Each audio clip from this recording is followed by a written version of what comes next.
So, good morning everyone. Today's my departure day, which I'm really excited about. For the first time I'm going to do bikepacking up in Scotland, up in the Highlands over near Torrington. So there's been a whole heap of consideration gone into this trip about what type of rack I needed and what kind of gear and all that kind of good stuff. One of the considerations is the fact that I'm using my Santa Cruz full suspension bike with a dropper post. If you don't know what a dropper post is, I'll show you in a second.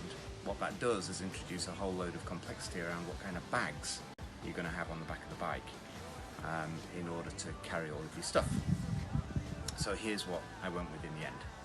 So, as those of you with full suspension bikes will know, of course the bottom frame of the bike is moving up and down the whole time when you're off-road, and the dropper post can be compressed very easily when downhilling, and then at the press of the button it pops back up for your climbs and your flats. The problem is when that's compressed and you're getting the compression of the suspension, it leaves very little space between the bottom of the saddle and the top of the tyre. So your traditional bikepacking bags don't work because they would just get in the way between the two. This company, aero.com, that's spelled A-E-R-O-E, by the way, aero.com, have created a rack which straps onto the rear stays.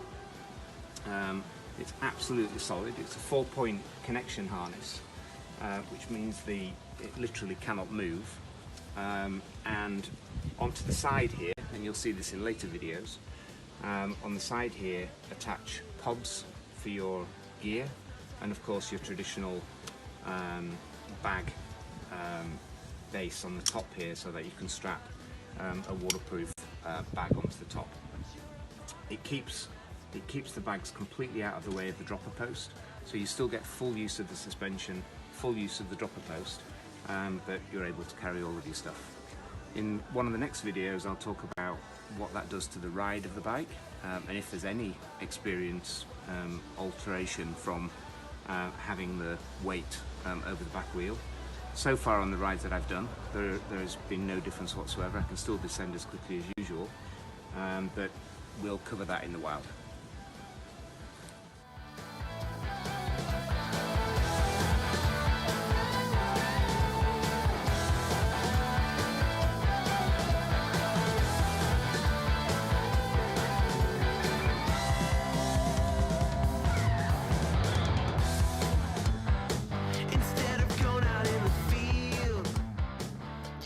So this is the spot that we've chosen for the night. That's the sea in the background. Really lovely pine forest. But as you can probably tell from my attire, somewhat midgy ridden. But hey, that's what you sign up to when you do these kind of things. So we'll get to putting the tents up. Aero bag one. In here I've got some ski longs for the night, fresh t-shirt for the morning, a micro towel, a charge block which will charge pretty much everything. It's got three USB ports there, so you can plug everything into it.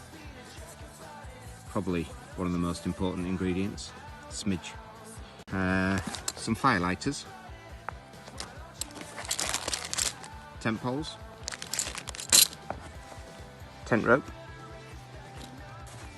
and a pillow, and of course my bivvy bag. And this is the second pod.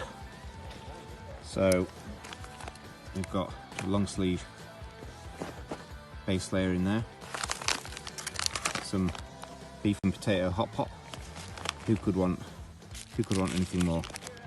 Well, no explanation required for those. Chicken tikka and rice, an all-day breakfast for the morning. Sticky toffee pudding for dessert.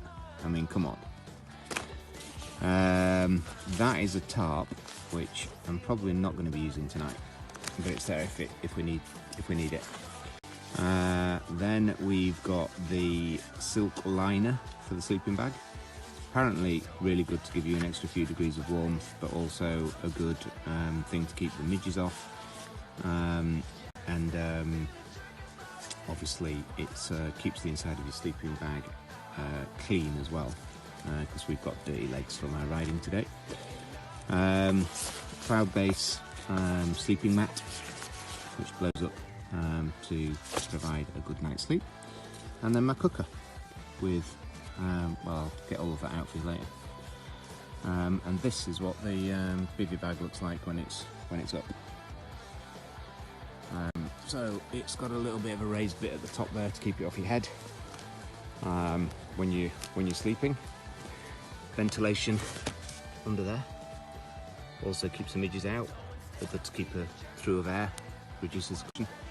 And it's fully waterproof, so your bag and everything else just goes in there, nice and easy. And then the final bag, which is just the roll top bag, dry bag. That's a quilted jacket and a woolly hat, if I ever get to take this midge mask off. And a sleeping bag. So now to the cooker. That's my little pack flat pop-up cook. 100-gram gas canister. This little beauty screws on the top. Primus, by the way, is the name of the oven, of the burner, and of the pack.